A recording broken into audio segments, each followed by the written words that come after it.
Newsweek Media Group has had a rough go over the past couple months. They're being accused of ad fraud, and now they're being accused of running malicious code on their website to defraud people. If I asked you, do you think big media organizations, corporate media, is crooked? Do you think they're malicious? I know a lot of people are going to say yes.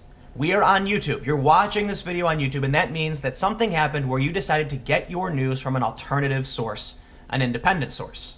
A lot of people will watch corporate news and say, this is probably true, and just believe it.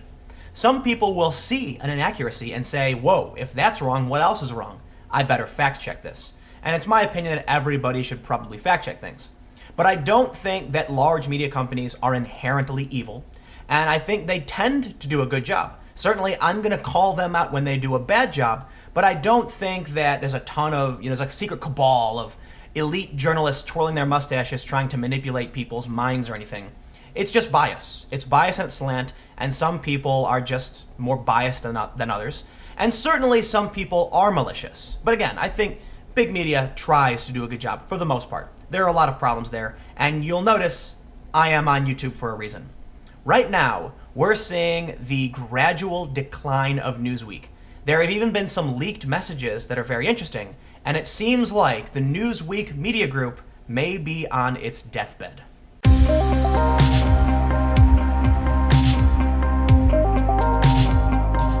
The story continues. Newsweek was raided by law enforcement, accused of ad fraud by BuzzFeed, and once again, more ad fraud allegations. But before I get into all that, let me give a quick shout out to today's sponsor, all of you guys. But wait, today's special. You know why? Today is my birthday. If you haven't already, go to patreon.com/Timcast and become a patron. But hold on, it is my birthday. I've got 948 patrons. It would be great if for my birthday we could make it over 1,000. And let me show you how. You go to become a patron, and you'll see there are several different tiers to choose from. You can really give whatever you want. But I always recommend giving at least $10 per month if possible, because you will get access to behind the scenes photos and videos when I'm out reporting and traveling on the road. When you support me at any level, you help me do the work that I do. So please consider becoming a patron at whatever level you feel comfortable today, and maybe today I can make it over 1,000 patrons. The first story we're going to look at is on MarketWatch, and it's citing the Wall Street Journal ad tech companies drop Newsweek sites amid fraud allegations. Some advertising companies have cut ties with Newsweek Media Group over concerns about allegedly fake website traffic, moves that threaten to exacerbate the company's financial difficulties as it contends with a wider fraud investigation.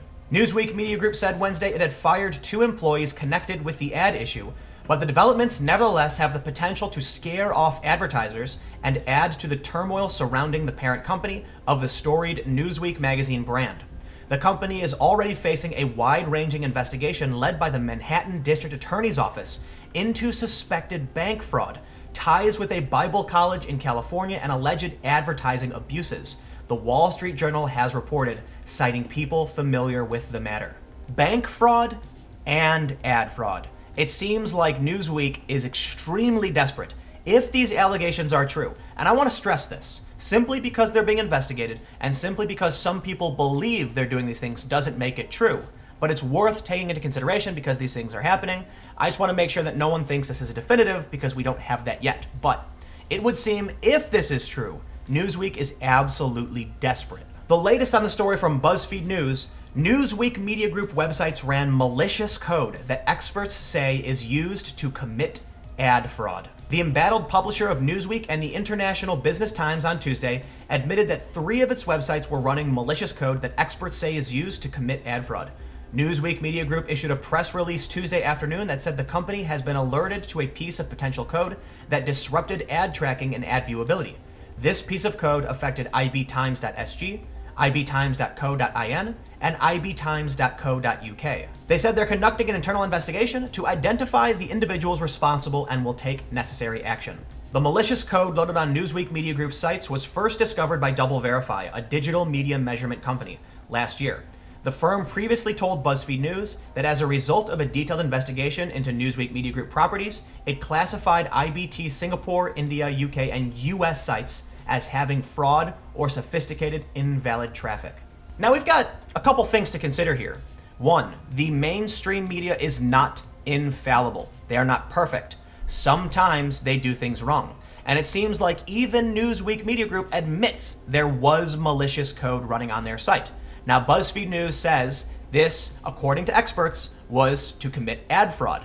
But what do you think Newsweek had to say about this? Newsweek ran the story, "Bad code disrupted ads on Newsweek publishers' international sites as DA investigates company finances." Newsweek Media Group announced Tuesday evening that a piece of computer code disrupted ad tracking and ad viewability on International Business Times websites in the United Kingdom, India, and Singapore. The announcement comes after reports that the company engaged in ad fraud, which the Manhattan District Attorney is reportedly investigating. A consulting firm that investigates online ad fraud found that the ads were shown to cheap junk traffic with a share of bots, according to BuzzFeed. The company denied that it had engaged in any traffic fraud. The report cited by BuzzFeed News mischaracterizes Newsweek Media Group's business behavior as unethical and distorts the truth, a statement said. A further statement from the company on February 27 said it had implemented advanced ad verification technology across its sites to monitor paid impressions. Let's read that one more time. The report cited by BuzzFeed News mischaracterizes Newsweek Media Group's business behavior as unethical and distorts the truth. We got a media fight. BuzzFeed News versus Newsweek. And I gotta say, one thing that a lot of people misunderstand is that Vice and Vice News, BuzzFeed and BuzzFeed News, they are different entities. Okay, I'm bringing Vice into this because a lot of people will reference BuzzFeed and Vice in a similar vein. Vice and BuzzFeed alone are like media, fun gossip sites, whatever, where kids will post whatever they want. I shouldn't say kids, young people.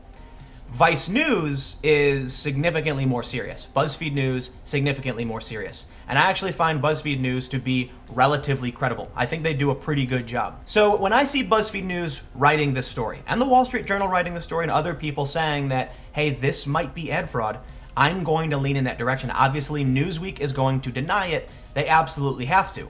But it's really interesting to see large media companies sort of at each other's throats.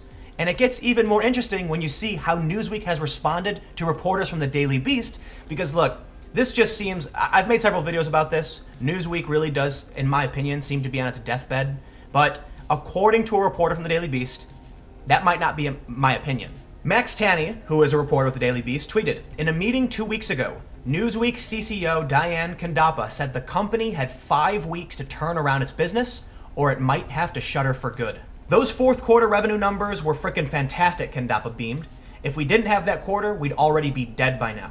He then presented an ominous timeline.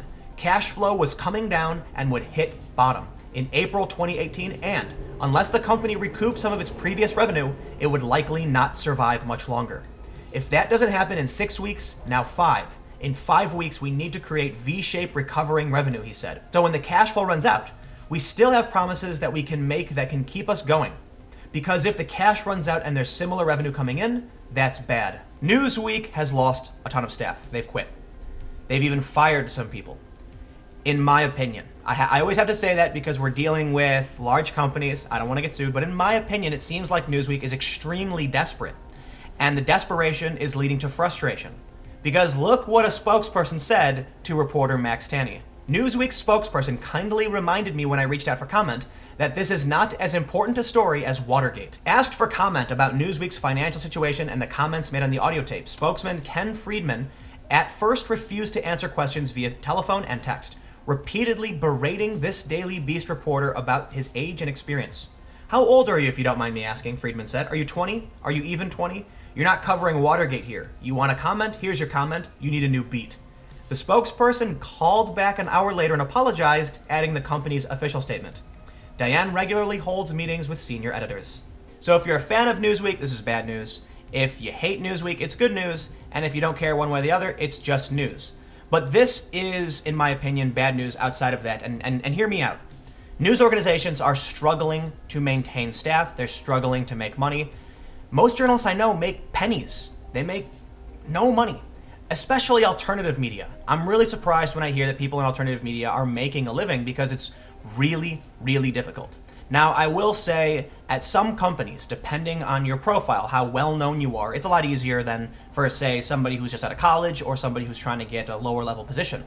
But what happens is these companies who can't make money, when you see this desperation from Newsweek, they say, look, we need to get more traffic. So what happens? Well, I'm not surprised we're seeing allegations of ad fraud. They have to get their numbers up, they have to make these sales, otherwise they're done. And they'll do whatever it takes, it would seem. I think a lot of people would do whatever it took. But then you have the hyper-partisan clickbait nonsense that manipulates people and makes them go crazy. When people start posting things that are just objectively false because they want to generate traffic, it creates a huge problem for our culture. As the internet allows anybody to have a voice, these media companies are struggling to maintain traffic to justify their existence. And you do need journalists as a service, right? You pay a journalist gets paid a subscription or through ads so that they can do a job and provide you with a service. But as the views spread out, as the companies make less and less money, the quality of journalism goes down the crapper. And you end up with kids with no real training who are writing about why they think certain activism is good and other activism is bad.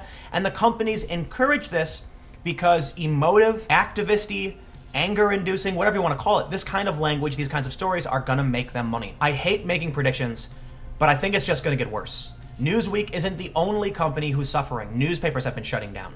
And as more and more people turn to alternative sources, which is good in a lot of ways, quality journalism at large outlets is going to start evaporating.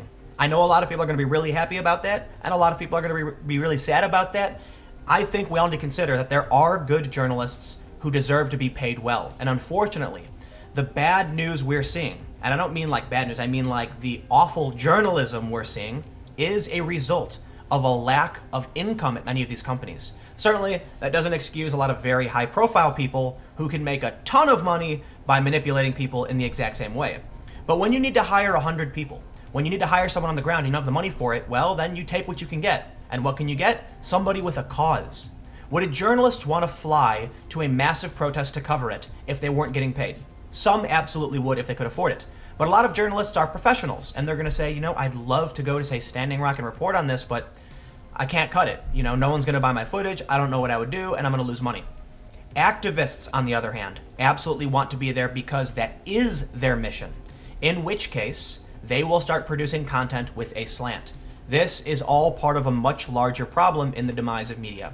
I think this is really important. I think we should pay a lot of attention to it because seems like Newsweek's not going to be around for much longer. And this is significant because Newsweek is a hyper-partisan left-wing site. If they can't pull it off, if they die after trying to do this, what is that going to say to other media companies? I worked for Fusion. Fusion couldn't figure it out. At one point they decided to go full hard left, progressive, intersectional, etc. It also did not work. So what is going to happen then? Are media companies, businesses, investors going to say, hey, look, this stuff doesn't cut it. We need to change our model. Does that mean that media could improve? Or does it just mean that people are going to leave media and it's going to continue to decay? Let me know what you think in the comments below. We'll keep the conversation going. You can follow me on Twitter @TimCast. Thank you all so much for watching and hanging out on my birthday. Consider going to patreon.com/TimCast if you want to support my work. Otherwise, I'll see you tomorrow at 4.